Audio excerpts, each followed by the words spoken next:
And welcome to Long Live the Queen, where we talk about the women who made history. And by we, I mean the royal we, because it's just me. Today we're going to talk about Alys of France, Countess of Vexin.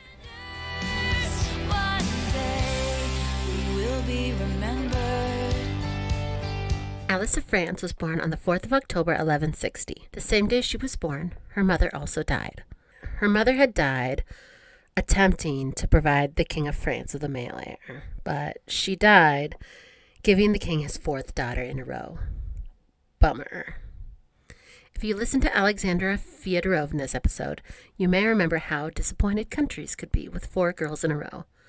The shame. Alys was sent off to the royal nursery with her wet nurses, and her father moved on. He remarried just 5 weeks after the death of his wife, telling me there had possibly been a backup plan just in case the queen died in childbirth. They rebounded very quickly. When Alys was 5 weeks old, her father married for the 3rd time, this time to Adela of Champagne. The new Queen Adela did not get pregnant immediately, as was probably expected and definitely hoped for. Queen Adela didn't get pregnant for another 4 years, but when Alys was 5 years old, her stepmother, Queen Adela, had her first baby, and this baby was the long-awaited male heir France needed. I'm sure she was happy to have a little brother. I don't know how aware she was that her birth was a huge disappointment, but she would have experienced the grand celebrations happening for the birth of her baby brother, Prince Philip the God-Given. And that was a nickname. Her father was a very pious man. He experienced an abnormal level of Catholic guilt about marital sexual relations. Sex made him feel dirty, even sex within the confines of marriage.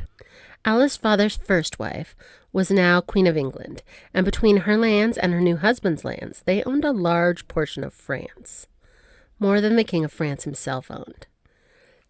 Because of this, the King of France had decided to marry a couple of his daughters to the English royal family, specifically his daughters from his second marriage. Alys, at the age of about 9, was betrothed to Prince Richard of England, the future Richard the Lionheart.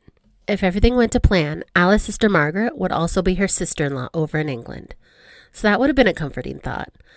Alys was being sent to England to be raised by her future father-in-law, but her sister would probably be there, and her sister would, in theory, eventually become queen. The following year, big things were happening. Alys' stepmother was pregnant again, after another 6-year gap between pregnancies. She provided the king with a 5th daughter named Agnes. Bad luck, my guy. 5 daughters. The same year Agnes was born, Alys' sister Margaret was getting married to the heir of the throne of England. But Alys didn't get married. She was only 8 years old, so it made sense to wait. But by 1177, Alys was 17 and still living in England and still not married. Her father, the King of France, got the Pope involved in an attempt to pressure the King of England into going through with the marriage of Princess Alys to Prince Richard.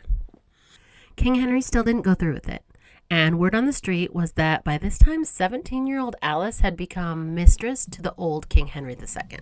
In theory, her future father-in-law. The same king that wasn't approving the marriage between Princess Alys and his son, Prince Richard. We don't know a lot about her time in England. The king had his wife Eleanor of Aquitaine put under house arrest, and Alys may have had one or more of the king's children. Alys stayed in England, probably being mistress to the king for the next 12 years. In this time, her sister's husband had rebelled against her family and died of dysentery, so she didn't even have her sister with her in England anymore. In 1189, King Henry II died. The king is dead. Long live the king. The new king was Henry's oldest surviving son, Prince Richard, Alys' old betrothed. King Richard I, Richard the Lionheart. Richard didn't waste any time. He almost immediately ended his betrothal with Princess Alys, who was now 30 years old. This had to be frustrating. She was well past the age that she should have been married, and her fiancé was like, "No thank you, I heard you slept with my dad."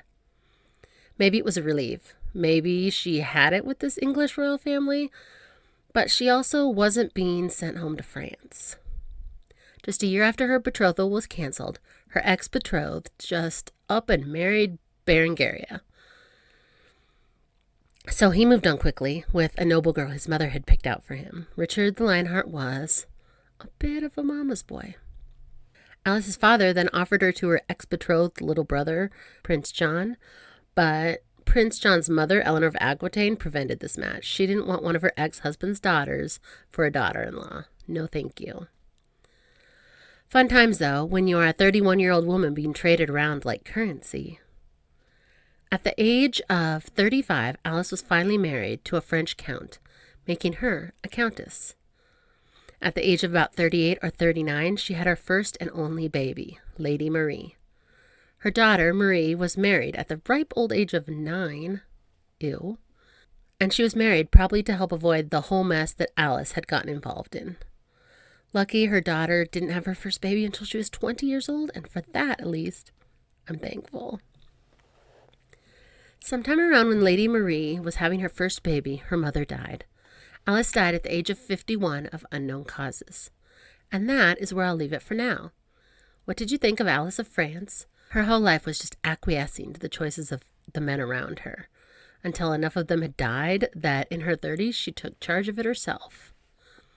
I'd like to shout out my male listeners today. We don't do that often on this podcast, but guys, you've broken into double digits. My male listeners are up to 11% of my listeners, so thank you for noticing me.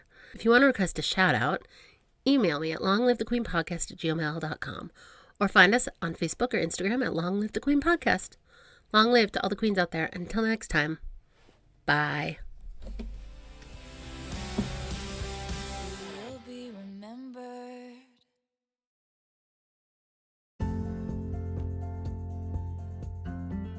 Thanks for listening.